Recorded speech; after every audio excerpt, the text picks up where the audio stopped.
All right. Let's see how this goes. I mean, I don't know how this is going to go, but it's going to be cool. I mean, we're all together in the same chat for probably the first time ever. But yeah, let's go with it and see how we go.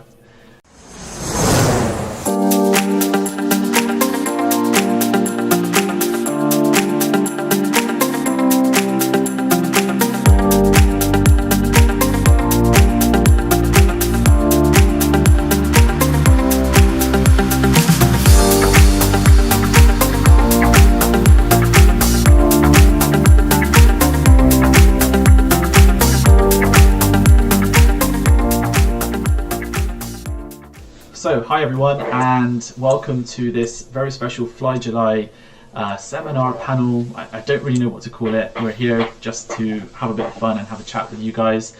So, if you're not already aware, FlyJuly is an incentive already put together by the guys at Orbx with the idea of inspiring and helping simmers and gamers and stuff try and understand a little bit more about flight simulation. And throughout the entire month of July, they've put on loads of sales, events, and all sorts of other cool stuff, and hopefully this panel and this discussion is really going to be another part of that whole FlyJuly series, where we got loads of developers and several other community members to talk about the future of flight simulation.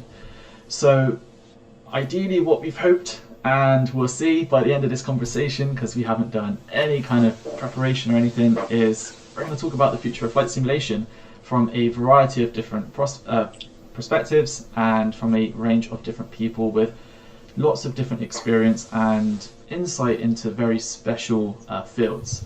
So we've been joined by media partners, we've been joined by developers and other community members as well, and hopefully collectively we can come up with some answers to some of the questions we've seen in the community and some of the commentary as well. So today I am joined by 5 other fantastic people of part of this flight simulation community. So I just figured we can go around the room and just say very quickly who we are and what we do. And if we can start with you, Sérgio, that would be great. Oh, cool, thanks. Hey, everyone. I am Sérgio from HeliSimmer.com. And basically what I do is I nag people like Jarrad, poor Jarrad, to add helipads to every single scenery out there. But seriously now, I pretty much do what you do actually, Calum, and try to inform and educate the community about something very particular, which is helicopter flight simulation. That's pretty much it in a nutshell. Excellent. Welcome, Sérgio. And as you mentioned, Jarrad, let's jump up to Jarrad himself. So my name's Jarrad Marshall. I'm a developer with Orbx. I'm an airport developer, primarily on the ESP side of things. I also dabble a little bit in the other platforms as well. And as well as my own products, I also oversee many of the solo developers who also develop products through Orbx as well. Awesome. Oh, and sorry, because Sérgio's here, sorry, just to jump in, just because Sérgio's here, I'm also a really big helicopter enthusiast. That's not what we told me earlier. Gosh, it's already started. We're like 2 minutes in and we're talking about helicopters. Oh dear. Anyway, thank you, Jarrad. Welcome. Magnus. Yeah, hi. I'm the founder and CEO of Threshold, and Threshold tries to deliver a complete new platform for all of the users of flight simulation. We started with X-Plane, and now we're expanding to Microsoft Flight Simulator. And with that platform, we accidentally became your worst enemy, Calum. You're not my worst enemy. I mean, market. No, it's kind of cool to see people assume that we're worst enemies, and behind the scenes we're talking to each other and everything's all right. Exactly. Yeah, that's Threshold and me. Cool. Well, welcome. Thank you very much for joining us today. Let's jump up to Andrew.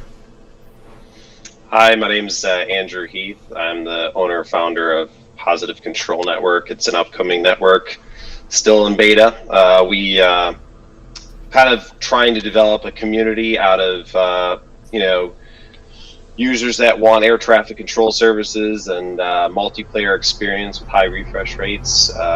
my personal job is not only just the owner and founder, I also manage the product and the development team, which right now we have, it varies, but usually 8 to 10 developers right now. So that's it in a nutshell right now. Busy. So I'm sure Sérgio's going to ask if it supports helicopters, but I'm not going to let him chime in just yet. I will. It does. Look at that smile. Cool. Well, thank you very much, Andrew, and welcome. And last but no means least, Evan. I figured you were saving the best for last. That's good. So my name is Evan, one of the 2 co-founders of FlightSimExpo, which is one of several of these shows that we have around the world to try to bring simmers, developers, and media people together. The last show, of course, was in Orlando. We're supposed to be in Vegas about a month ago, but obviously things have changed a little bit. We're excited to hope 2021 goes off without a hitch. And then outside of FlightSimExpo, big community that I'm part of is the online world. So I'm a big proponent of how do we get these online networks like VATS and like Positive Control and others to be supportive of what simmers want, whether that be they want to just jump in and fly and have a great experience, or whether they want to be using the sim for training because they're looking to go to the airlines one day or because they're looking to get their private license. And this is a great tool for that. So in addition to trying to help bring together on the FlightSimExpo in-person side, also think there's a great role that these online communities play in our development, and of course they support helicopters. Oh man. Cool. Well, you should know, Calum, you cannot invite me to these things. I was typing the email and I'm thinking this is going to be a helicopter chat, isn't it? But I thought, no, you have valid experience, so we'll invite you along. And I haven't even done anything. I didn't touch the subject. It's just your presence. Cool. Well, thank you, Evan. And as you said, we are saving the best for last because I haven't introduced myself yet. That's just a joke. So yeah, just very quickly, my name's Calum. I'm from the FSElite team, content director. Very similar to Sérgio and Magnus. My role is basically to provide content to the flight simulation community for all of the different simulators, and hopefully try and encourage and inspire new people and give people informed decisions about products and stuff to pick up next, because this hobby is just growing and growing and growing into massive territory, especially over the coming months and weeks, which is exactly why we're all here today, is hopefully to discuss some of that future stuff as well. So with the introductions and stuff out the way, let's just jump straight into some of these big key topics. And I think the first one I think we need to really tackle is that announcement from Microsoft that the new sim is coming out on August 18th. So I think it all took us all by surprise, and certainly took the community by a surprise. So kind of just right off the bat, very wide open question. What's people's reaction and response to that release date being just less than a month away right now? Silence. No one. Well, we knew it was coming, right? So it was just a matter of when. I've seen a lot of excitement from folks I've talked to. You see that in the forums and the chats in the online world. Lots of people are excited about what it has to offer, but obviously, not a lot of people have seen it. Not a lot of people, when you're just talking the average simmer, know, I think, a lot of what to expect. So I would say there's probably a lot of excitement out there for what it offers, but I think a lot of people don't know what they're excited about. Weren't you guys surprised? Yes. I know I was surprised. Very surprised. Yeah, I was expecting something like October release, November, something like that. Yeah. Something pre-Christmas, yeah. Yeah, and a beta run for that matter. Yeah. Where's that gone? There's no Yeah. beta. Yeah. Still in alpha, so.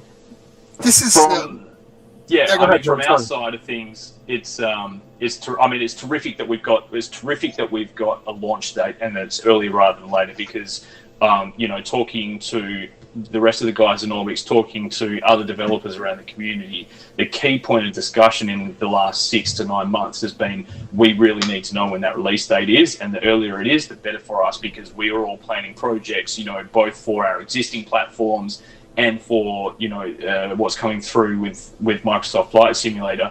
And now we've got this date. That's terrific. So obviously with Orbx, we've got our roadmap. We're moving forward into all the aspects now that we've got that solid date. So as far as I'm concerned, it's a really good thing that it's earlier rather than potentially later on in the year.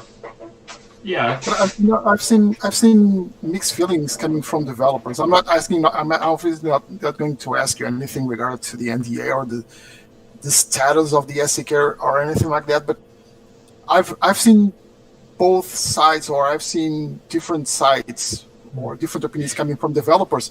People that, like you, that are excited about the release coming in August, while other developers are kind of worried because they didn't say anything in particular, but they said, well, yeah, there are some issues with the SDK. I'm obviously not asking you anything about the SDK, but do you guys feel comfortable about the release being this soon? Listen, man, I think, there is when we say developers, there are so many different types of developers designing and creating so many different types of products that, to kind of reference this single document, the SDK, and say, it's ticking all our boxes, whether it's us as airport developers, us as larger scale scenery developers, or aircraft developers, or, anything across the spectrum. It's such a sort of a catch-all just to ask that single question. And what you're saying, Sérgio, is exactly right, is that, I see the same things on FSElite, through the forums, on social media from different developers. And I think it's probably a matter of perspective, depending on what kind of product you're making and what kind of fidelity. So, I think it's going to be it's one case to be a developer making quite a simple product that's, going to be able to be hopefully ported over quite quickly. Versus, the top of the range aircraft developers who, their sort of life cycle of their products might be 2-3+ years. And obviously that's a different kettle of fish altogether. Yeah, I think that's really good points, actually, in terms of there are lots of different types of developers out there making such a range of different types of products. And I just want to pick up on what you were saying, Magnus, about the beta transition seems to be relatively short. I mean, the last we heard is that currently the sim is in this tech alpha stage, and they've got all these people trying it out and providing feedback back to Microsoft. And then the closed beta was going to happen at the end of this month, which was brought forward by a couple of weeks. Is this really enough time to get all of those things kind of ironed out before that release, or do you think Microsoft are kind of aware of there might still be potential issues and it's going to be a case of moving forward they're going to still keep squashing bugs and stuff like that?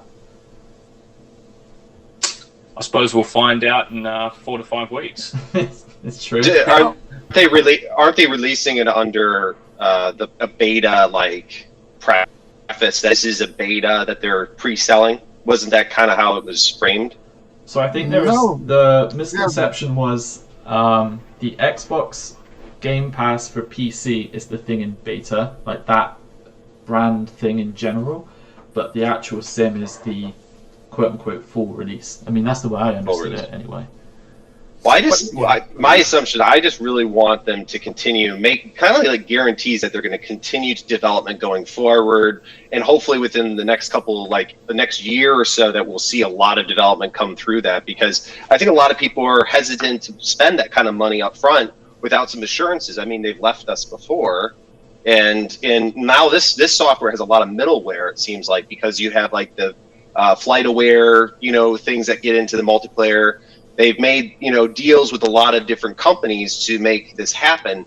If they leave the platform and say, well, we're not going to develop anymore, then where does that leave us? It's a little nerve-wracking, I'd say, for the consumer. Yeah. What about, from your side as well, in terms of your investment and what you guys are working on? I imagine it's fairly nerve-wracking, given sort of, you're one of the, you're a developer who's working on very large time scales. How does that factor into your sort of mindset regarding exactly that?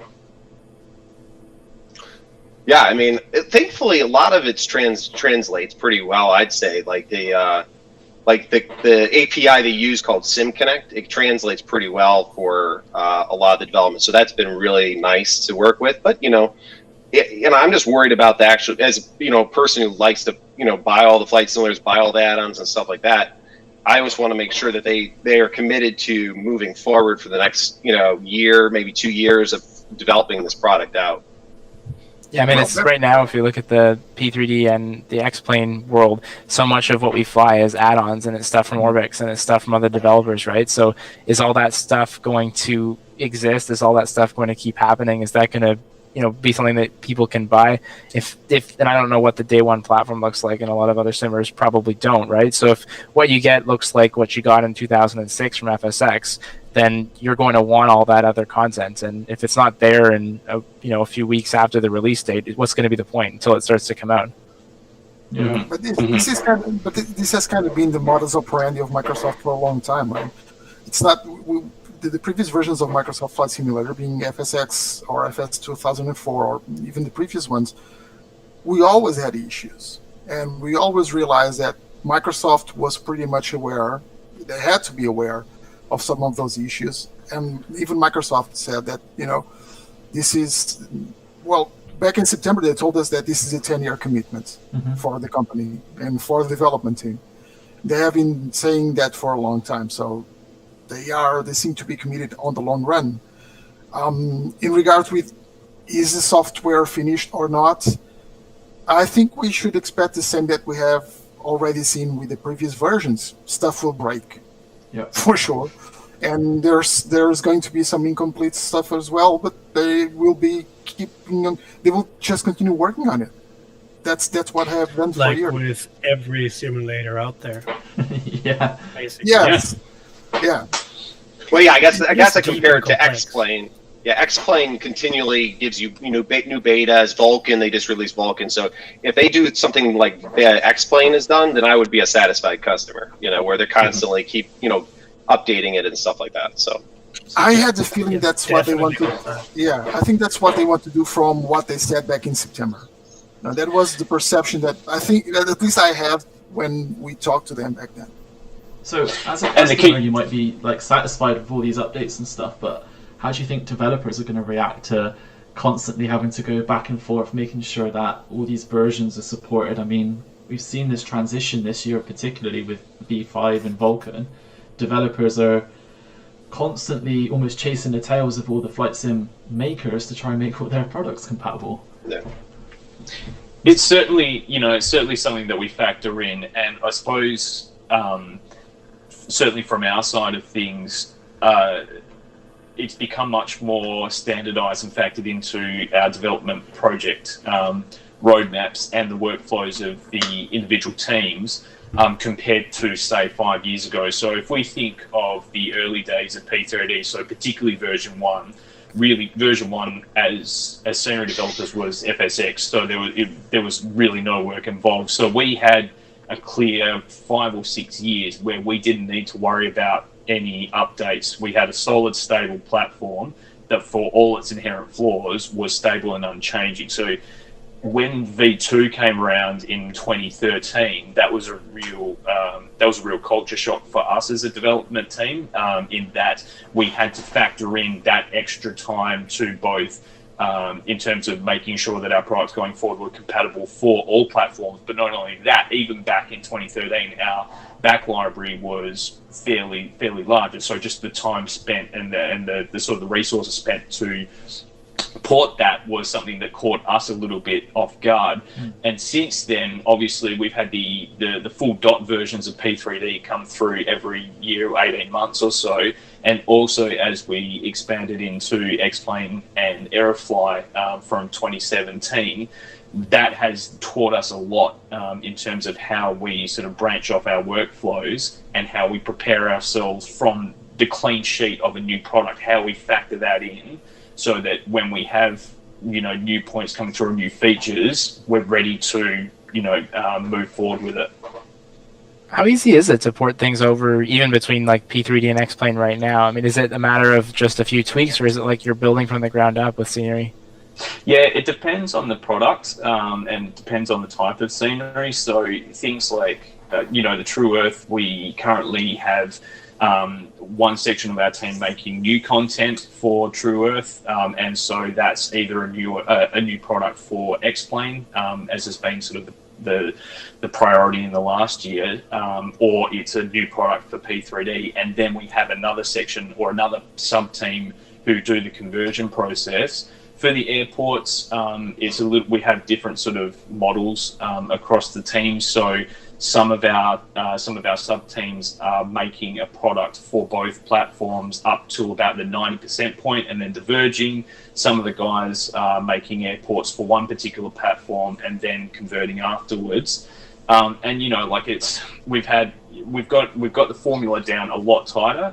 In the early days of those conversions, they were massive tasks. So the first airport of mine that I ported over to X-Plane, it took the development time for porting was about 65% of the time that it took to develop a product from scratch. Obviously, that's a lot tighter now, and we're moving and we're continuing to refine the formula, so to speak. But yeah, it's the general rule of thumb is we always think it's going to be a little bit easier than it ends up being. That's software development in a nutshell. yeah. So I want to bring the focus a little bit back to the community aspect. So Sérgio and Magnus, obviously you run 2 successful media websites, and you can see all the community comments and stuff. So how do you think the community response has been to having all of these simulator options available? And now, of course, I know, Magnus, you focus primarily on X-Plane and upcoming Microsoft Flight Sim, and Sérgio, you're very much helicopter focused. But have you seen any changes or like differences in the community's opinion on all these new sims? Apparently, X-Plane is dead. Aren't all the other things there all of a sudden? Everything is dead. Like this is the Holy Grail. It's Jesus coming to Earth. Yeah, something very weird happened when Microsoft announced Microsoft Flight Simulator. All the sims in my computer just stopped working. So I can't wait to get Microsoft Flight Simulator because none of the other, it's just broke. It doesn't work. The community is hard. Very honestly, the community is hard. We see a lot of different crazy things going out there. Yeah, Magnus, well, either all of the other sims are dead, and then you have the other ones where it's just a game. It comes to Xbox, so it's a game by default. Yeah. And so you have the loud voices, but I think the majority of people are actually just being silent and waiting and are cautiously optimistic. It looks beautiful. There are some aspects of it where I would like me coming from the weather, and I've repeated this in other talks, that the weather looks fantastic. It's ultra romantic. I would like to see how it looks when it's mundane, when it's a bit boring, how it looks then. But so far, it is really beautiful. It's the most beautiful simulator I've seen to date, and for that, and we know, us who kind of come behind the scenes and have seen and also observe all the leaks and everything, we know that it is a simulator in the other end. So I'm excited. I'm really excited. I think most of the community is excited as well. Well, I think the people who say that that Xbox, it's being produced for Xbox, so it's not a simulator. I think one of the driving forces behind why it's being produced is because of Xbox. So they should be thankful that it is, because I don't think Microsoft probably would have taken it on if it weren't.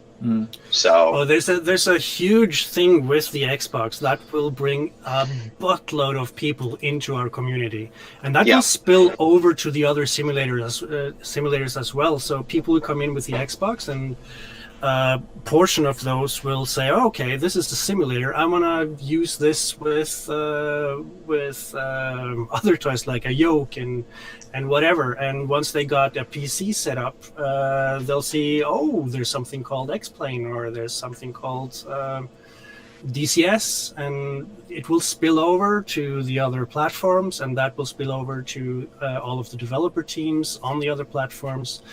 I think the focus has been either like Holy Grail or extremely negative, but there are positive sides in between all of this. I think it will trickle down to everything that all of us do. Definitely. Yeah, For sure. and I think that the community aspect is something. It's been very clear from how Microsoft have engaged, the community via channels such as FSElite. It's very clear that they are paying a lot of attention to what we as the community are saying, what the dynamic is and what our expectations are. And I think for a platform that is both going to be aiming for this hardcore, very entrenched community, as well as the much larger general gaming and Xbox community, like that's a tough sell. But from everything that I've seen, like what we've seen in the trailers, how that, in their promotional videos and the occasional leaked content that we've seen elsewhere, it's very clear that they've done a lot of homework and they have been studying what we as a community have been doing for a long time. And we've got to give them the credit there, because certainly the other thing that sort of hangs over that head for those like me who've been around for a while is that obviously they seem to be learning a lot of lessons from Microsoft Flight back in 2012 as well. So sort of the approach in how they've approached the community side of things compared to what they did. Did they? That's unheard of. They even apologize for Microsoft Flight. Yeah. You haven't yet. That's like amazing. in the gaming industry. That's like, That's the last okay, thing you do. respect right there. Yeah. Well, there you go. It's clear that they don't want to have the same experience as they had in 2012, because that clearly didn't work. So they seem to be, at least from my sort of perspective, they're making stuff that is gearing to be on the right side for making the simmers happy, whilst looking beautiful and being appealing to the general market as well. Yeah. Part of the problem today with the platforms you have is if you're just a sort of aviation enthusiast, you can't really try before you buy. Like, you've got to dive right in. If you want to get an X-Plane sim, you're going to buy a new computer, you're going to buy a yoke, you're going to buy a bunch of add-ons, right? Like, there's no easy way to get started. So it's kind of interesting to see this platform come out where I'm really interested in flying. Here appears in my Xbox a flying game, and I can do it a little bit and go, okay, you know what? Yes, I want to do this. I want to take this to the next level. And as you just said, now let's go get the PC. Let's go get maybe X-Plane. Let's go get P3D. Or maybe it's let's buy a bunch of add-ons because Microsoft Flight Simulator is great. But I think having that really easy hook for people to get them interested for whatever it is, 50 or 60 bucks as a starting point, and then hopefully they get really drawn in. And that's something that we as a community have to work on. How do we get that fringe person who's a little interested in aviation, but they're not sure they want to really become a full-fledged simmer? How do we go and push them off the ledge and get them to jump in with us, right?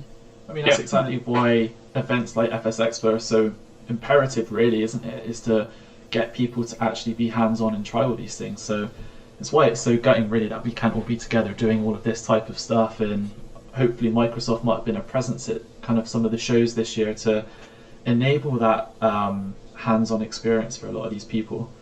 And you talk about like the entry fee being like $60 and stuff, but there's also Xbox Game Pass, which if you're lucky enough, you can either get a free kind of trial, or it's like $1 or something really ridiculously cheap. Right. And the other advantages of that as well is there's already millions of people who have Xbox Game Pass, and as soon as that comes up, bang, they can go straight in, try it out, fly over the house, and who knows what kind of adventures and stuff they might then get themselves wrapped up in. So that, for me, is the most exciting part of this entire thing right now, is just how many more people, like you were saying, Magnus, can kind of come into this community and then spill into all these other corners of flight simulation. And it's not just about flying a plane, it's not just about looking at airports, but also going on like online networks such as POSCON, for example, right, to talk to air traffic controllers, to learn about like flight plans and weather. And this is just the beginning, I think, for a lot of people. So how do you think we then as a community can support and help all these newcomers with understanding what flight simulation is and the way I guess how it works? Because it's not like your traditional game, is it, where you can just download DLC. There's very specific elements you need to maybe add or build upon your base flight sim. I think that The can be. platform is important. Yeah, that can be both an easy or a hard question to answer. Magnus was just going to probably say that the platform is important, but here's the thing: you can have good platforms, and you can have exactly the opposite, which is very toxic and very bad platforms, and we see that every day. Well, the platform has to be controlled, but it's like freedom under responsibility concept, that you have to kind of guide the platform. If you have a platform, if you build a platform, you are responsible for the feeling, or the what's it called, what's happening in there. The culture. Yeah, the culture, exactly. Yeah. You're responsible for the culture you create, and if you let everything go out of hand, there are a lot of places on Facebook and wherever where I just don't go there anymore. And that's the ground philosophy, and kind of why I created, when together with Peter, created Threshold. And you too, you have your platform.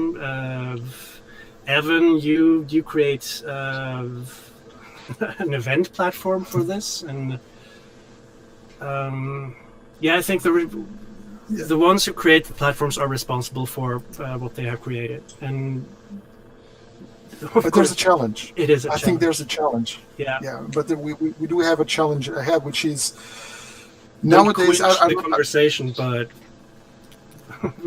but control it. Yeah, that's the thing. But I think the main challenge that we're going to see in the future is I don't see if you have noticed, but we started to see a whole new, I wouldn't say generation, but a kind of a wave of content coming from people from the community, which is actually misleading most of the time, because it gives you a lot of false information regarding the products, and we are seeing that a lot with Microsoft Flight Simulator, for example.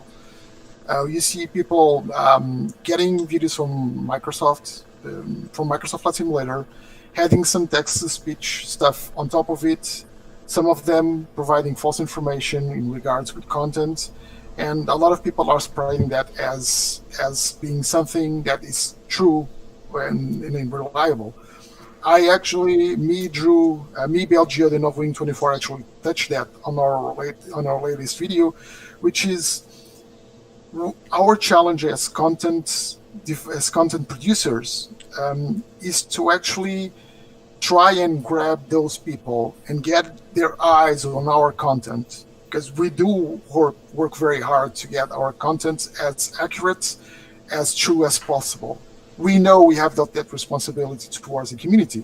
So the challenge here is, how do we get eyes from out of those content creators which are actually not bringing anything positive to the community, and get them to look at the content of people such as Calum and Magnus that are working hard to bring the actual news and the actual content that matters, that is true, and that actually educates people regarding what flight simulation in general, not just Microsoft Flight Simulator, but how flight simulation in general works, how the community works, how is it that people can learn how to fly.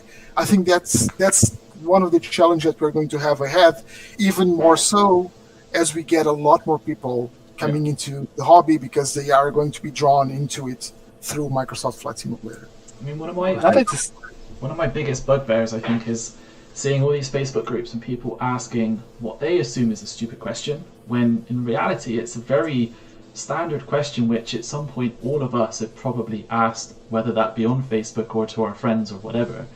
And I try really hard to either answer those questions or to provide sources or information or something, but I cannot stand it when I see people just say, well, just Google it. Like, that doesn't provide the solution as such. That just, if you have that time to write Google it, then surely you have the time to also maybe support and help that person as well. Well, I'd love to see the beginner's guide. Well, that's what I mean. The sim platforms themselves could play a role in that. So, I mean, not just Microsoft, but of course they are the big player here. Wouldn't it be great if you're an Xbox user, but you go to the Microsoft Flight Simulator website and it gives you, here's some great content. If you want to think about setting up a PC sim, go to this website. If you want to see the latest news and really be part of the community, visit HeliSimmer and FSElite and Threshold.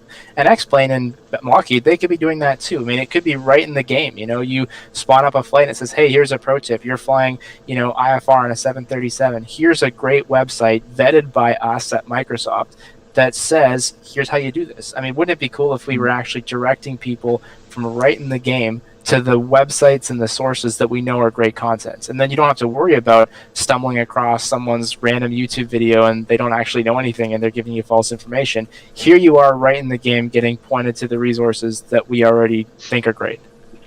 That's an excellent idea. I would love to see that. But there are politics in this. There are Well, it is. It's no hiding that Threshold and FSElite are competing in a market. We're here talking together, and we will definitely do stuff together, and we have a great conversation about stuff that we will be doing. And this could be one of those things. But for Microsoft to go in and prefer one or two elements in the community, okay, that's up to them. But okay, we can suggest it. But I think even from a Microsoft perspective, obviously they've got the resources and the manpower to be able to look at how people are using the simulator and looking at the feedback through the forums and everything else, and create that sort of content themselves, because I'm pretty sure there's going to be some kind of tutorial thing. I mean, we saw it in previous simulators before. I mean, we all remember the instructors that came on screen and talked you through some of the stuff, right?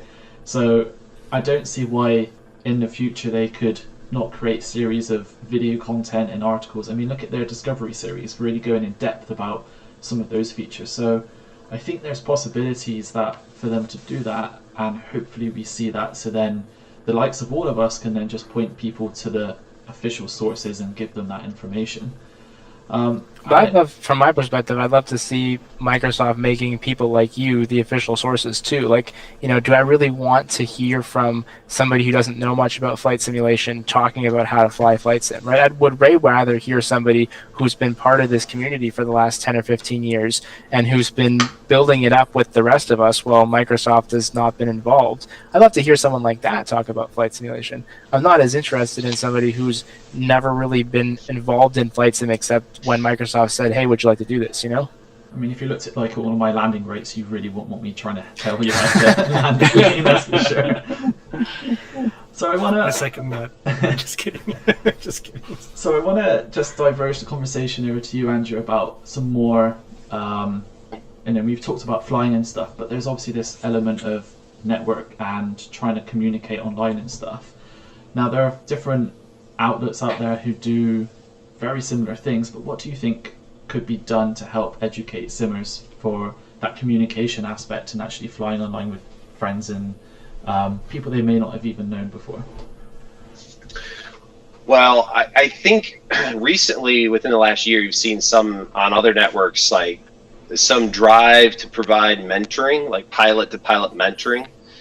I don't know how successful that's been outside of my little sphere, but like internally within our organization with the testers that we have, we've tried pilot-to-pilot stuff and it's been very successful.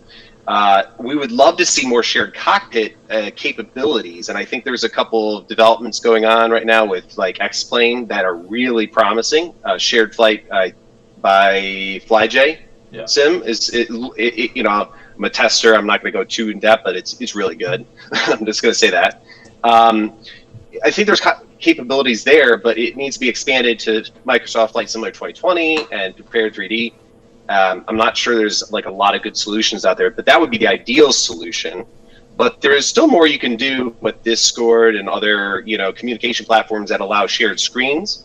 And we've been, you know, testing a lot with that, and we actually are going to probably offer some of those services through POSCON in the future. So it really is good, and that's just that. I mean, not only does that, you get to view an experienced person with maybe a novice person, and they'll work both on, you know, both on like how to fly the aircraft, how to talk on the radios, but even though things like a question about which content is good would probably arise in those conversations too. So, I mean, pilot to pilot mentoring, I think, is really important going forward.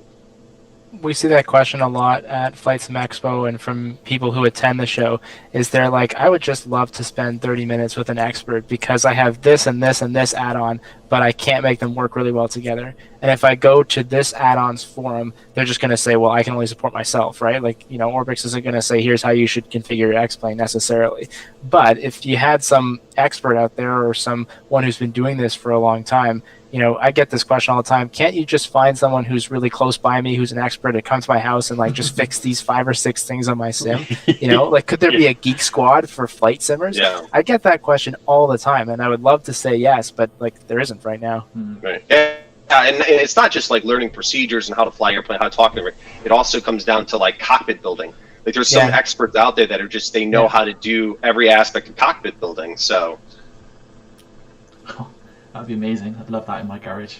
I need to find that person as well. Yeah. I need to find the money for that. And there was also that.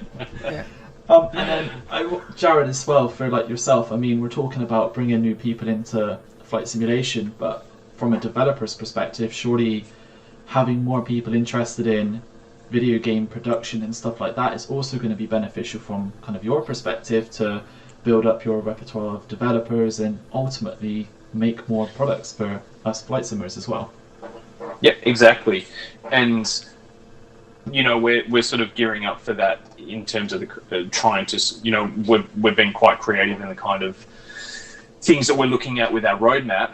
But you're exactly right. You know, with the new influx of people into the community in a very, you know, in a once in a flight sim generation kind of way, we get a whole bunch of new ideas, we get a whole bunch of new perspectives, and that's really good for us because we thrive on those new ideas, we thrive on that sort of organic growth that comes from the community. Like we saw exactly the same thing from a scenery development point of view with X-Plane 11 because, you know, X-Plane 11 sort of being a real benchmark in the last couple of years from those guys, and for us sort of getting into that, it really made us think a little bit differently because we've been developing for a single platform for quite a while. And I'm expecting a lot of that with, you know, with Microsoft Flight Simulator coming through, not only with the community, but also just a totally different, basically a totally different palette to work with. And, you know, there's sort of, as well as the you know, the new flight simulator generation, what we're expecting, what I'm certainly expecting, is a lot of more young people coming into flight sim as well, which is really important. And the kind of products that we think about, you know, that's something that I'm thinking about certainly coming through. And that's a really good thing because we all know that the flight simulator community is extremely loyal, is generally, you know, it has a greater longevity than, you know, a lot of other sort of parts of the gaming world and the gaming communities. And we know that our demographics are quite unique in the gaming world. Like it presents many opportunities. It also presents a whole bunch of different problems as well. But having that new generation of young people coming through, that's really terrific. Getting them excited about flight sim, from our perspective, getting them excited about the kind of products that we make, that's great because we, you know, it feeds us, and also exactly as you say, it breeds through the next generation of guys who are looking at becoming developers, whether that's sort of, you know, casually or whether they're looking at making a career out of it. Like we see now the path that can be made. We have guys in our team who are coming through, and yeah, this is an exciting time. Yeah, I mean, we've seen that. I mean, from a media perspective, I think we've seen, you know, plenty more developers coming through all the time, announcing stuff left and right. I mean, the workload has just continued to shoot up for all of us, I think, from that perspective. And to hear Microsoft said that they've had 250 people now with the SDK and over 400 applications, that to me already speaks volumes to the amount of people who are interested in kind of working with this flight simulator as well. Yeah. We've spoken a lot about Microsoft, and obviously there are two other kind of primary sims out there at the moment. X-Plane 11 is currently going through an awfully long beta testing cycle for Vulkan. I mean, we got two experts in that platform, in particular Sérgio and Magnus, much more so than probably what I am. So what are your thoughts at the moment on that platform and the current beta process that's been going through? You want to go ahead, Magnus?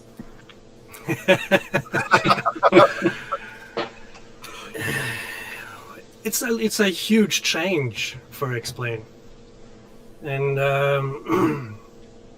they want to do it right, I guess. I'm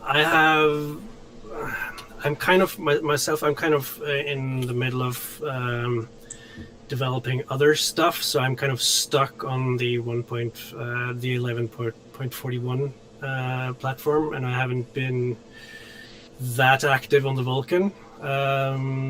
So it has been a long time.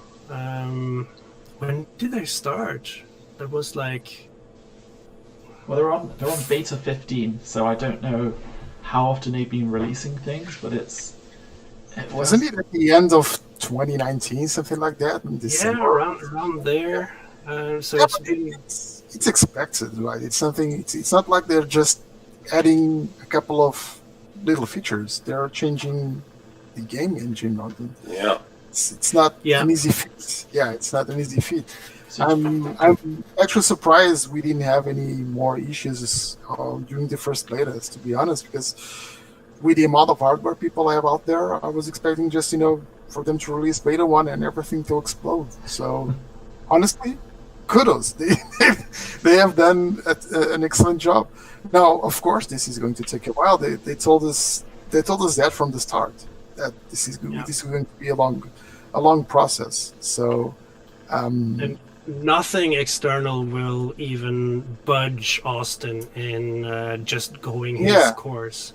The fact that Microsoft is releasing on the 18th, he couldn't care less. That is one of the things that people just don't get it. Austin does what Austin wants to do. Period. Yeah. Oh, that's why we have one of the best. Yeah, that's why we have up until now at least have had the best flight model in Explain, and that is his baby. That's basically all he does still in Explain. He has other projects, but yeah. So do you think this new engine will kind of keep Explain going for like a long period of time? Yeah.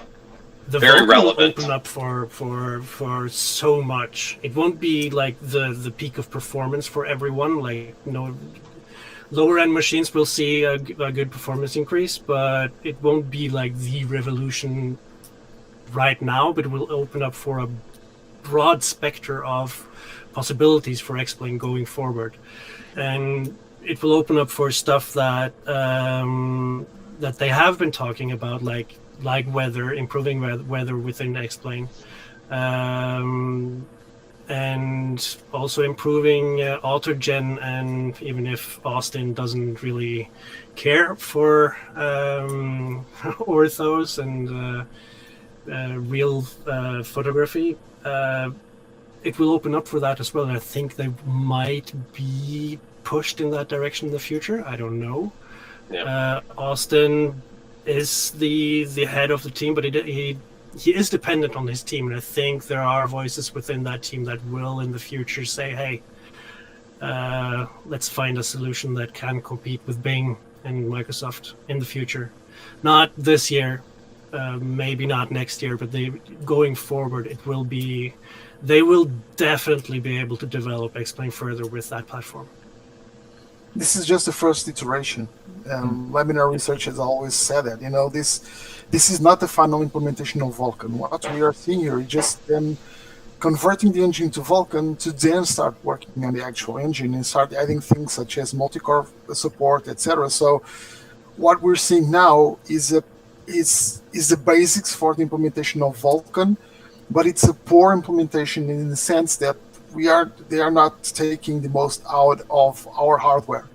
Okay, so this is just the basic stuff. They're just taking care of the basics, and very honestly, I think they it was very lucky for them that they had started working on Vulkan a long time ago, because right now, I'm not one of those guys that say that the survival of any sim depends on the next sim. So I'm not saying that all the other sims are dead because of Microsoft Flight Simulator, but I think that right now, if Laminar hasn't started working on Vulkan some years ago, years I think so, they would be in a very bad position in the future.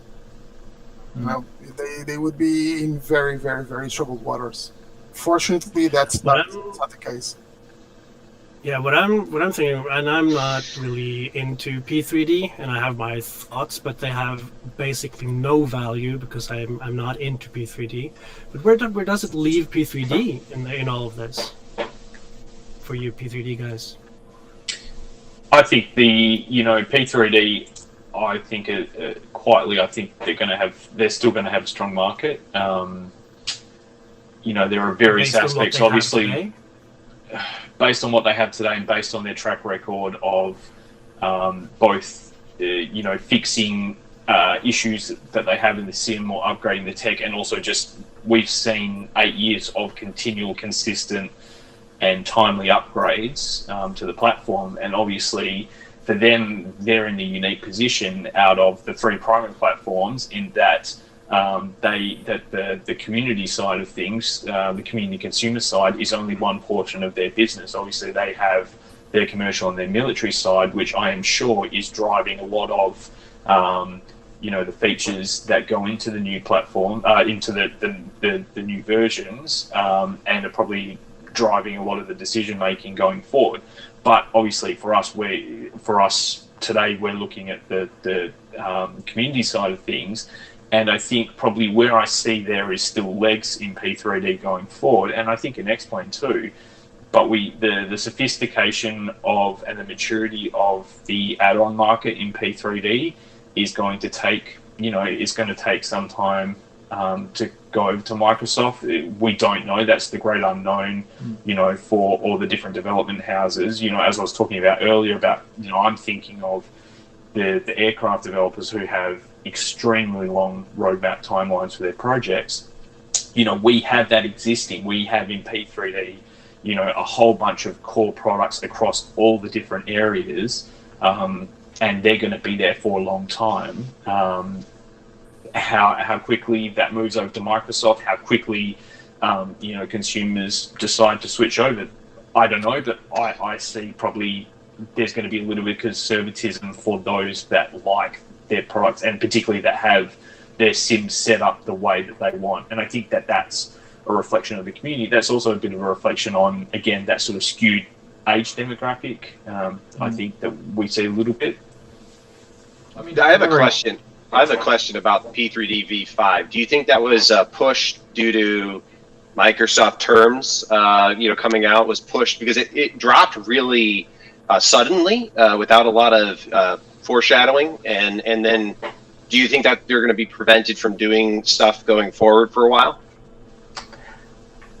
I have my theories, but there's none that I'm going to air publicly. And none of them are founded in 100% knowledge. Again, as I was saying, I base what I expect they're going to do on their track record, both as developers of a platform and and sort of their engagement with the developer and just the general community, in that we have had a long time. We know that issues that have cropped up in the previous version, so V2 particularly gave us as senior developers a lot of headaches. We know that they have fixed those issues going forward, and it hasn't taken forever for those fixes to come through. So obviously there are a few things at the moment with V5 particularly around the VRAM issue. I'm fairly confident that we're going to see improvements to that is going to make the platform much more stable for particular users who are having those issues. Like, that just comes purely from the historic aspect of how they've done things in the past, and I don't see any reason why that would change. I think it was... So, in terms of your question about the release dropping suddenly, I think back to V4, and I don't recall that ever having like a week's build-up to a release. So Same. I remember V4 was leaked by a couple of developers accidentally, and then some people stumbled upon some of the assets that they were going to use in like their WordPress website and stuff. So I think that was the indication we had, but no one had like an early indication it was going to drop, and then suddenly we had a 64-bit platform that fundamentally changed that ESP engine for forever, basically, because we were stuck on 32-bit, and although VRAM is now the issue, originally it was the RAM stuff. So I don't think it was dropped suddenly. I think it was maybe we were used to the kind of the PR side of things. Obviously Microsoft with big flashy trailers, and Laminar Research obviously being a bit more consumer based, were a little bit more directed in teasing updates and stuff like that. But Laminar have always been very quiet, not Laminar, Lockheed have always been very quiet in terms of how they work and how they bring stuff out. I think just like we saw with V4, I mean, it wasn't a perfect release from that initial version. I mean, it took us several hot fixes and again point releases to get to a stable version that people were happy with.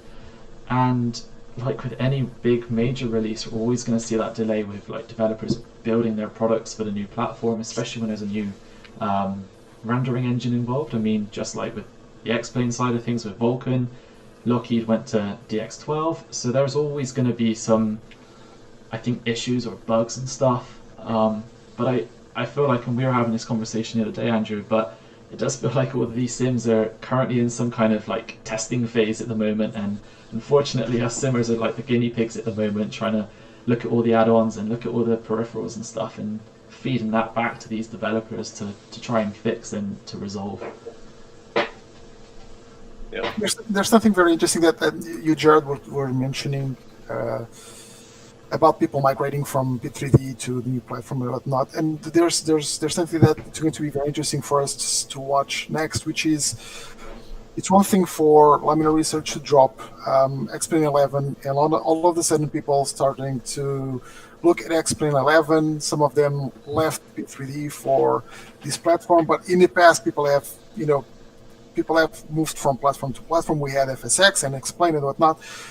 Now we have something which could be very interesting for the market, which is we have the entry, we have a new product coming into the market, and we may be seeing something very interesting, which is not a movement, a migration movement from P3D, for example, which is the platform that we're talking about. We may not be seeing this movement right away where people migrate from P3D to Microsoft Flight Simulator, but we have this huge company, Microsoft, with this amazing and huge marketing machine, Microsoft Flight Simulator coming to Xbox. So we may actually see, instead of seeing people having this mass and people migrating within this mass, we now have something interesting, which is we have a bigger mass or a big mass from outside the market coming into the market, into a new flight sim. And instead of you seeing the numbers drop from P3D, for example, because they are rising on the Microsoft Flight Simulator side, we just see the numbers rise on the Microsoft Flight Simulator side without the drop on P3D. I am very interested to see what is going to happen to developers, because companies like Orbx or other companies, you are used to a certain amount of business coming monthly or yearly or so, right? Now, developers that are developing for P3D, they may not actually see a decrease of market in P3D, but rather having this other sim increasing and probably surpassing the numbers. What will these developers do? Will they just keep on working on P3D because, they already know the platform, it's selling well, they are keeping the steady flow of cash coming in? Or are they going to actually look into the other platforms, trying to learn that other platform and trying to migrate to the other platform because it will bring them more money? I'm not asking you if Orbx is going to do that. I'm just saying that it's going to be very interesting to see. Mate, I think like any developer with, not speaking with my Orbx hat on, I think, any developer needs to be agile, and if you're not, you're dead in the water. And whether that is obviously Microsoft is the big new shiny thing, the big new shiny toy that all the developers are looking towards at the moment, and we obviously want to be developing for. But you're exactly right. The point that you make about is the P3D or the X-plane market going to change? Is it going to increase with influx of non-simmers coming into the community? Is it going to decrease? I think we need to be agile. We need to be prepared to go in any direction, and whether that's making sure that we, developers might be developing products specific to different platforms, whether they're trying to make a single product across all platforms. I think the next 6 months is going to be a really interesting time. It's going to be really interesting to see what happens with the market and how those platforms skew. I mean, the big elephant in the room that we haven't talked about yet is what's going to happen to the FlightSim9 crowd, and whether whether that's the time for them to move along. And I mean, we joke, but that's sort of, again, it's sort of a sign. We saw how long there was a decent market for FS9 products well into the life of FSX and ESP. From Orbx, it was a day one decision for us that we were only developing from FSX onwards, but we still occasionally get the FS9 question in the forums, and we, judging by other developers and the fact that they were still releasing FS9 products up until not too long ago, clearly there was enough of a market there. I think it's some really interesting points, and something I haven't considered until now is obviously the likes of Orbx and all these other big developers with multiple people, they can be more flexible and agile, but smaller independent developers where there's only one or two people, they have to focus on one thing or another. It's going to be very difficult for them to start multi-developing for different sims, and I get the impression, especially from the last couple of days of all these developers announcing, hey, we're going to develop for the new Microsoft sim, we may suddenly see a big decrease in production of products coming out for the likes of P3D and X-Plane, because they have to now spend the next 6 months, like you said, learning the new SDK, learning the new tools, and trying to bring a product out for something completely brand new. So for them, this is going to be a year of basically research and development. So there could be a big decrease in availability across all platforms because people are now realigning their efforts onto different ideas. Well, they'll just keep on doing because they didn't decrease any sales. That was kind of my point. It's going to be very interesting to see what these companies are going to do, because they will have different strategies for sure. Yeah. So before we kind of wrap things up, I just want to go around the room and just see where you're kind of at in terms of what you're most excited for in the next couple of months. So if we start up with yourself, Evan, so what are you most looking forward to in the flight simulation space over the next 6 months? I think for a lot of developers, and even to some extent for us in the online world and with FlightSimExpo, it's a little bit been a waiting game to see what is Flight Simulator going to do. Are we going to see all these things we just talked about happen or not? So I'm excited to just see what's going to happen. Like, it's nice that there's finally an end date to the waiting. It's nice that if you're a developer who's been saying, should I develop this product for P3D or should I not? You finally got that push to say, okay, now it's time to start doing things. So I'm excited for that. And then, of course, for just the growth that I would expect to come from the community, that Xbox crowd who is an aviation enthusiast, or they may be a wannabe pilot, or they may be looking for that next training tool.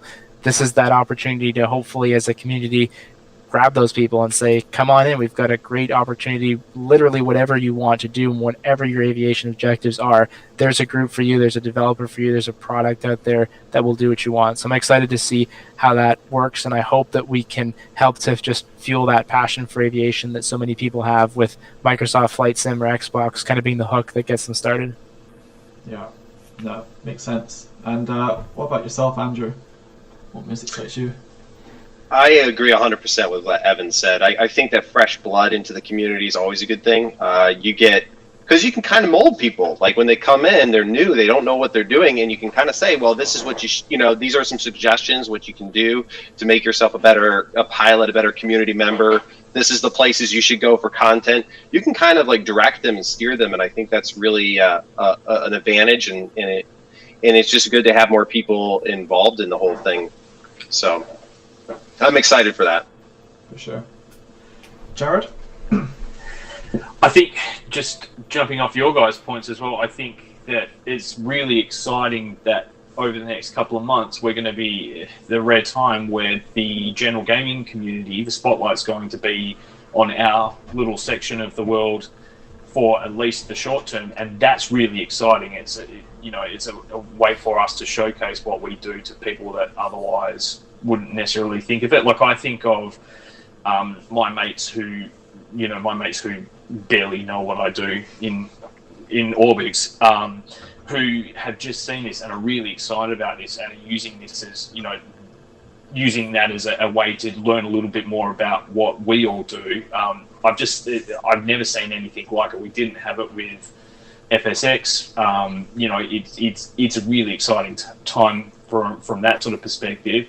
And then from me as a developer and from an Orbx point of view, it's really exciting because we've been working really hard on our roadmap. We've got a lot of stuff that is cooking in the background at the moment, and it's going to be really exciting to show that to the community over the coming sort of short term. Like, there's a lot of things that we've been working very hard towards, and obviously we haven't lifted the lid fully on what we're doing yet. And for us as developers, that's really exciting. Like, it's a big thrill when we get to sort of show and tell what we've been working on. It's just a shame you don't have a big event to show and tell it at this year. Oh well, there'll always be next year. Oh yeah. It's interesting. Jarrad brings up that point about the people who you wouldn't expect that started to post social media posts. Like, it's by no means a scientific thing, but on my social feeds, I saw people, pilots, real world pilots, starting to share Microsoft, and I'm like, what is going on here? I thought I was in my own little like little world, and now other people that I wouldn't have expected are sharing stuff. I'm like, it's interesting for sure. Yeah, same here. Like, people who are in the real world aviation industry, maybe they're commercial airline pilots or whatever, that you could say explain to them and they would have no reaction. But they're coming to me and they're like, "Have you heard about Microsoft Flight Simulator? This is so cool." And I'm like, yes, I have, actually.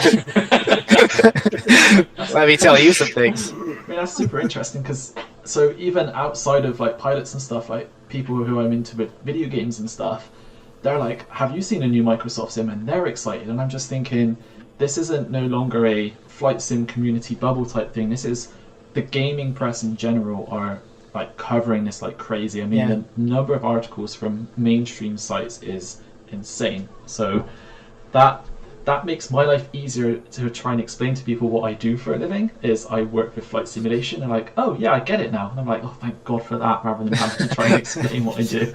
Now it's a job. Now you have a job. You would jump. Yeah. Before I Either just that or you work for Boeing or Airbus or something. So they're either like, "Whoa," or what?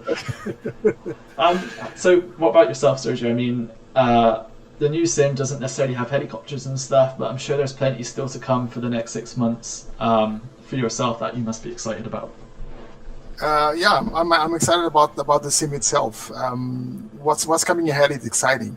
The sheer fact that we are helping shape this sim, and that Microsoft is listening to us and they are trying to do this the best they can, it's just exciting. And the fact that it doesn't actually come with helicopters, it's not bad in the sense that there's a reason why helicopters are not in the sim, and I agreed with the reason, so they want to do them properly, which just makes it double the fun because as you know, they told us that the community would be involved in helping them get helicopters done the proper way. So I see the next 6 months or a year, whatever it takes to get this sim coming together in the future, as very interesting, and for me especially very fun. It's going to be very cool to see. I'm a developer, as you know, so it's going to, even from that side, from that perspective, it's very cool for me to watch all these little pieces of the puzzle coming together and making a product that, let's face it, guys,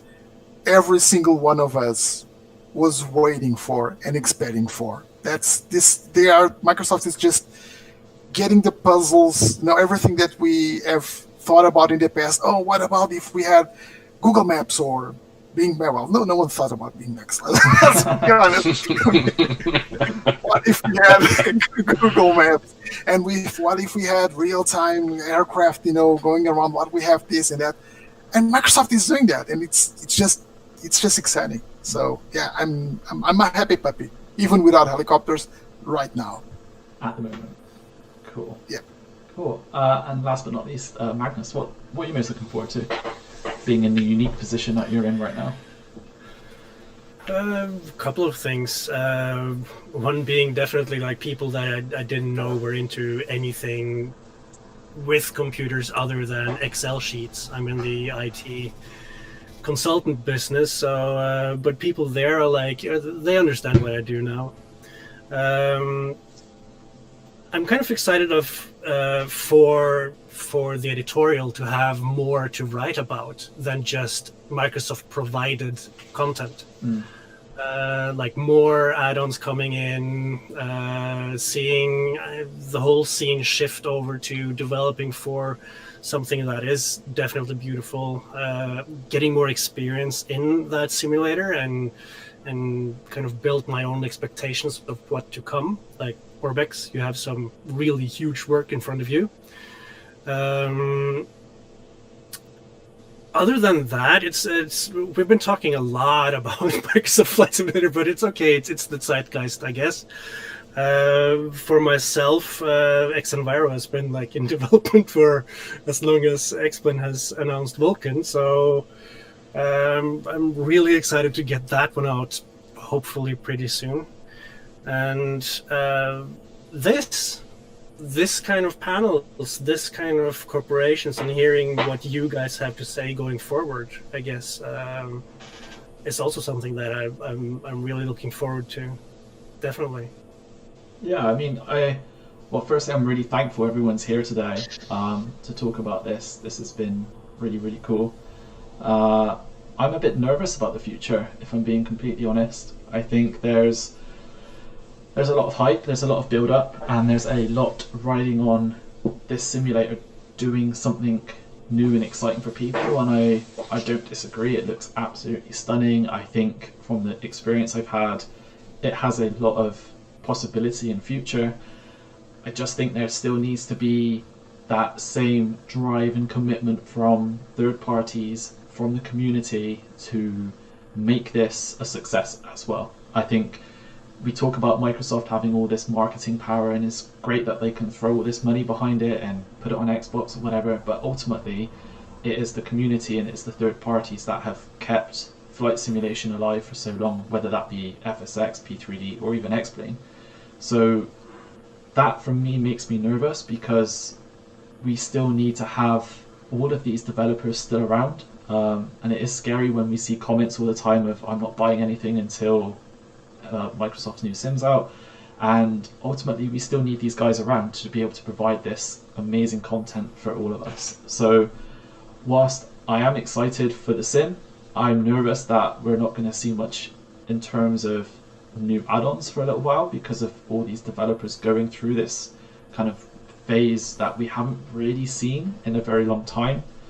And I'm also nervous that all these new people coming in will be scared, because it is such a daunting experience to come into flight simulation for the first time. So excited and nervous, definitely, but hopefully we have the right people in kind of these important roles within the community, whether that be the social media influencers, the Twitch streamers, developers, media outlets, to be able to guide and to help and support these people as well. So that makes me super excited in being in the media.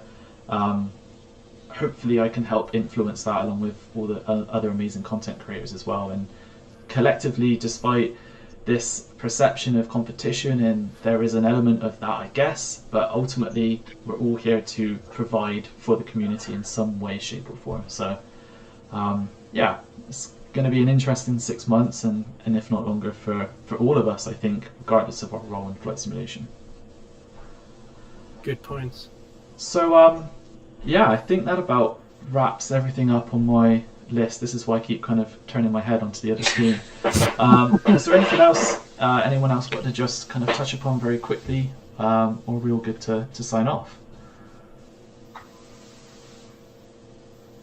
Let's hope that we get an expo next year. Yeah. You will. Yeah. It may not be in person depending on what happens, but there will be something. Yeah, it's depending on what happens that I'm anxious about, but yeah, let's definitely hope that it will be next year, yeah. No, we know we need to do something. Whether we can all get in together physically, or whether it's a few of us physically and some of us joining online, we need something. It's been already too long since the last one, so we'll have something for sure. That's an interesting idea, though. Having something that we can kind of meet up and have something regardless, and have something for the community, even if not everyone can show up in as a crowd. Like just meet absolutely. and have something, build something that hasn't existed before. Pretty cool. Yeah, awesome. And maybe we can do stuff like this more often. I don't know. See how the community reacts and how you guys feel after this, really. Well, I'm gonna have to get a green screen because Sérgio I'd like the ability to just change it like for him, so that we could just make there be different pictures in the background. Like one could be a big alligator eating his head, and one could become a fixed wing airplane. So you'd have to like try and hide it. That'd be cool. A little remote control for it. And my boom has constantly been going down, so I'm like going down the picture. Cool. Yeah, preparations for next week. Well, I'm just gonna wrap this thing up then. So firstly, thank you to Evan, Jarrad, Andrew, Sérgio and Magnus for joining us today on this, I don't know still what to call it, but hey, flight simulation panel, I don't know, as part of the FlyJuly event that Orbx are kindly putting on for us. Thank you so much for everyone watching, and again, thank you to you guys for taking part, and yeah, we'll see you around the flight simulation community. See you. See you later. Take care. Bye bye.